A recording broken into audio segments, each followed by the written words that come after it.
رفعتوا راسي وفرحتوني. اخواتي المغاربة في امستردام خلتوني رافع راسي. فيديوهاتكم قاعد عمال افرجها للناس في جوهانسبرج طول ما انا ماشي. اي حد بقابله بفرجه اقول له دول اخواتي لحمي ودمي بيدافعوا عن اطفال فلسطين. ايه العظمه دي وايه الجمال ده وايه الحلاوه؟ والله بحبكم يا اخي، والله بحبكم اكتر ما كنت بحبكم.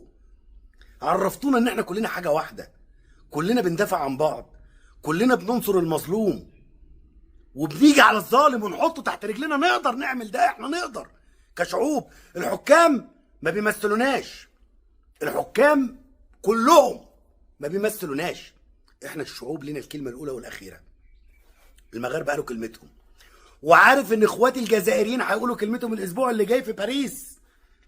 عندكم طلعه جزائريين اخواتي، عندكم طلعه في باريس. المصريين في ميلان عندكم طلعه الاسبوع اللي جاي، ولازم نثبت برضو ان احنا ابطال.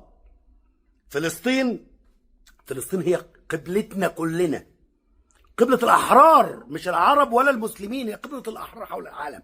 أنت بني آدم حر يبقى هتدافع عن فلسطين وأطفال فلسطين. فلسطين هتتحرر بالشعوب العربية مش بالحكام. الحكام كلهم خونة، اللي فتح لي قناة السويس واللي راح طبع واللي راح نيل، كل ده بلح ولا يخصنا في حاجة.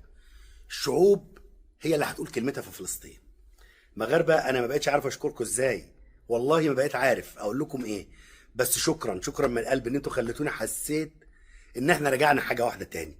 كلنا ملعون الحكام علوا ولوهم علينا. احنا كلنا اخوات، وفلسطين هي البوصله، هي البوصله بتاعتنا كلنا اللي هنمشي وراها.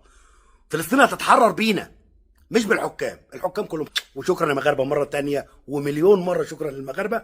مستني الجزائريين والمصريين واي حد حر من اي جنسيه عربيه او غير عربيه. اللي تقدر تعمله ما تفوتوش، واللي تلمحه مرجحه.